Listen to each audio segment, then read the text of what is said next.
নমস্কার বন্ধুরা, চেটেপুটে চ্যানেলে আপনাদের সবাইকে স্বাগত। দেখুন, আমি একটা ক্যাপসিকাম নিয়েছি। ক্যাপসিকামটাকে আমি ধুয়ে নিয়ে এসেছি। এবার ক্যাপসিকামটা আমি আপনাদেরকে কেটে দেখাচ্ছি এটা কেমন করে কাটতে হবে। প্রথমে মাঝখান দিয়ে আমি টুকরো করে নিলাম, এবারে আবার আমি টুকরো করলাম এরকম। এবারে এটাকে আমি এই এই দিক থেকে দেখুন একটু মোটা করে করে আমি কেটে নিচ্ছি। খুব বেশি পাতলা করার দরকার নেই।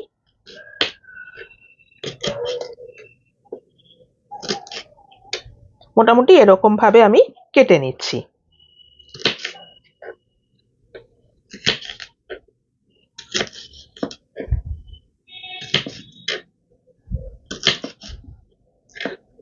এই বোটার যে সাইডটা, এটাকে আমি বাদ দিয়ে দিলাম।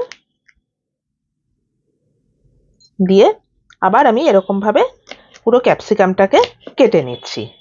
আমি দুটো ক্যাপসিকাম এখানে ব্যবহার করব। আপনারা বাড়িতে যতজন লোক সংখ্যা সেই হিসাবে এর সংখ্যাটা বাড়াতে বা কমাতে পারেন। চলুন এইভাবে সবটা ক্যাপসিকাম আমি কেটে আপনাদেরকে দেখাচ্ছি। দেখুন, এই যে ক্যাপসিকামটা আমি কেটে নিয়েছি এভাবে। এবার হিটে আমি একটা প্যান বসিয়ে দিয়েছি। এখানে 1 টিস্পুন রিফাইন্ড অয়েল আমি গরম করেছি।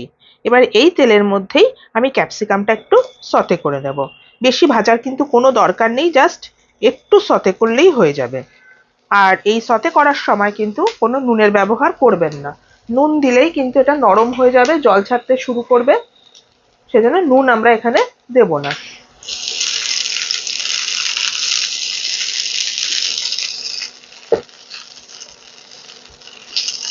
হাই ফ্লেমে সামান্য একটুখানি সতে করে নিতে হবে এটাকে, কারণ ক্যাপসিকাম কিন্তু নরম সবজি, খুব তাড়াতাড়ি নরম হয়ে যায়।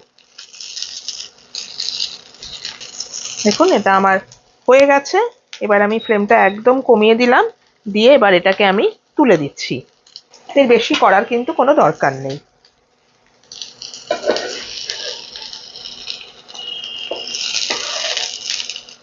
এর মধ্যে আমি আরো হাফ টিস্পুন তেল দিয়ে দিলাম। এবার এখানে আমি বেশ কিছু জিনিস অ্যাড করছি। যেরকম প্রথমেই আমি দিচ্ছি বাদাম, 1 থেকে 1.5 টেবিল স্পুন মতো আমি দিয়ে দিলাম। আমি ভাজা বাদামই দিচ্ছি, তাও আমি একটু তেলে দিলাম, আপনারা কাঁচা বাদাম দিতে পারেন। এবার কিন্তু ফ্লেমটা আমার একদম লোতে রয়েছে। দিয়ে দিচ্ছি একটা কাঁচা লঙ্কা একটুখানি ফাটিয়ে, সামান্য একটুখানি দিয়ে দিচ্ছি আদা কুচি, এই এতটা মতো, আর দিয়ে দিচ্ছি 6 কোয়া রসুন।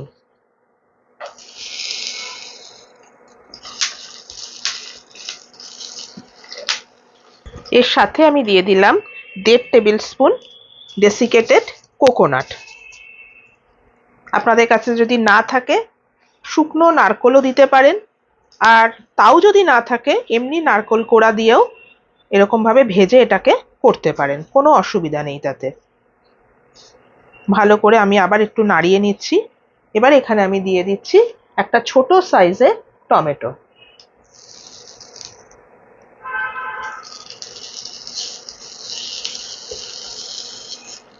আমি আজকে আপনাদেরকে বানিয়ে দেখাচ্ছি স্পাইসি ক্যাপসিকাম কারি। একদম অন্য ধরনের একটা রেসিপি। রুটি পরোটার সঙ্গে ভীষণই ভালো লাগে এটা খেতে। স্বাদের দিক থেকে একদম অন্য রকম। এই যে মশলাটা আমি করছি, এই মশলাটাকে কিন্তু একটু ভালো করে ভাজতে হবে। পুরো রান্নাতে এই মশলাটার যে ভাজা ফ্লেভারটা সেটাই কিন্তু আসবে। একটু লাল করে আমি এটাকে ভেজে নিচ্ছি। নিয়ে এটাকে ঠান্ডা করে আমি বেটে নিয়ে আসবো। দেখুন, এটা আমার লাল করে ভাজা হয়ে গেছে। ফ্লেমটা আমি অফ করে দিলাম। এবার এটাকে আমি নামিয়ে দিচ্ছি, দিয়ে ঠান্ডা করে আমি বেটে এনে আপনাদের দেখাচ্ছি। দেখুন, আমি এই যে মশলাটা বেটে নিয়ে এসেছি। এবার আমি আবার প্যানটা বসিয়ে দিয়েছি। এখানে 1 টেবিল স্পুন রিফাইন্ড অয়েল গরম করেছি।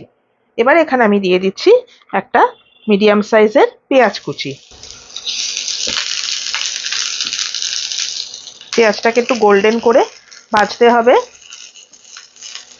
পেঁয়াজ ভাজার সময় ফ্লেমটাকে একটুখানি বেশি রাখবেন, তাহলে তাড়াতাড়ি হয়ে যায়। তা না হলে কিন্তু পেঁয়াজ ভাজতে বেশ অনেকটাই সময় লাগে। কাঁচির সাহায্যে একটু কাঁচা লঙ্কা আমি কেটে দিচ্ছি, একটাই দিলাম।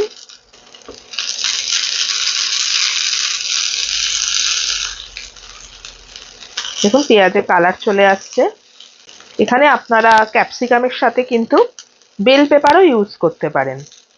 দেখুন অনেকটা গোল্ডেন কালার আমার ধরে গেছে পেঁয়াজটায়। এবারে যে মশলাটা আমি বাটলাম সেই মশলাটা এখানে আমি দিয়ে দিচ্ছি। এবারে ফ্লেমটা আমি একটু কমিয়ে দিচ্ছি।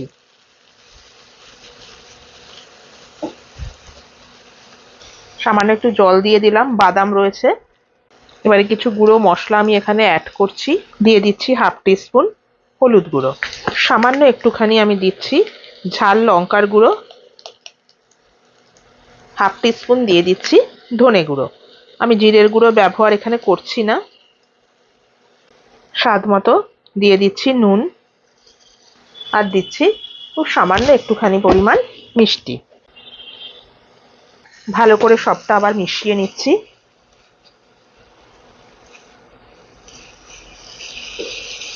একটুখানি দিয়ে দিচ্ছি কাশ্মীরি রেড চিলি পাউডার, এটাও 1/2 টিস্পুন মতো আমি দিয়ে দিলাম।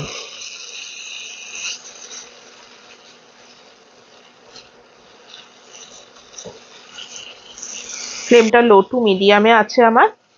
এবার দিয়ে দিচ্ছি একটুখানি জল দিয়ে আমি এবার কিছুক্ষণের জন্য একটু ঢাকা দিয়ে দেব।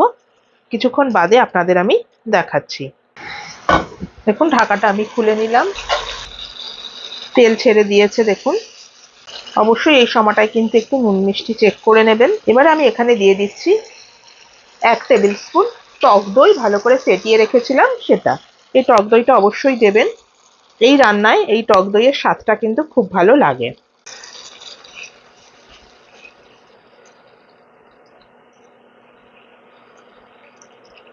এবারে আমি দিয়ে দিচ্ছি ক্যাপসিকামটা।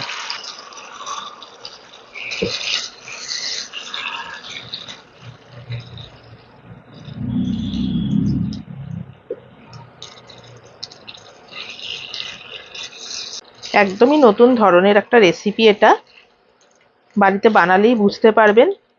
লুচি, পরোটা, রুটি, নান সবকিছুর সঙ্গে কিন্তু এটা খেতে ভালো লাগবে। এই পুরো ফ্লেভারটা গ্রেভিটার মধ্যে কিন্তু চলে আসে, ক্যাপসিকামের যে ফ্লেভারটা। এবার ওপর থেকে আমি দিয়ে দিচ্ছি খানি ধনেপাতা কুচি, একটা কাঁচা লঙ্কা চিড়ে আমি দিয়ে দিলাম। ভালো করে মিশিয়ে আমি এবারে ফ্লেমটা অফ করে দিচ্ছি। কিছুক্ষণ স্ট্যান্ডিং টাইম দিয়ে আমি আপনাদেরকে এটা সার্ভ করে দেখাচ্ছি। দেখুন বন্ধুরা, রেডি হয়ে গেল আমার স্পাইসি ক্যাপসিকাম কারি। আমি এভাবে সার্ভ করলাম। আপনারা অবশ্যই কিন্তু একবার এটা বাড়িতে ট্রাই করবেন, দেখবেন আপনাদের সত্যিই খুব ভালো লাগবে। একদম নতুন ধরনের একটা রেসিপি, ফ্লেভারটা ভীষণই সুন্দর হয়। আমার এই রেসিপিটা যদি আপনাদের পছন্দ হয়ে থাকে তাহলে প্লিজ আমার চ্যানেলটিকে সাবস্ক্রাইব করে একটা লাইক করে আমার পাশে থাকবেন। আর যদি ফেসবুক থেকে দেখেন অবশ্যই কিন্তু আমার পেজটিকে ফলো করে নেবেন। আজ তাহলে চলি, আবার চলে আসবো অন্যদিন নতুন কোনো রেসিপি নিয়ে। সুস্থ থাকবেন, ভালো থাকবেন, নমস্কার।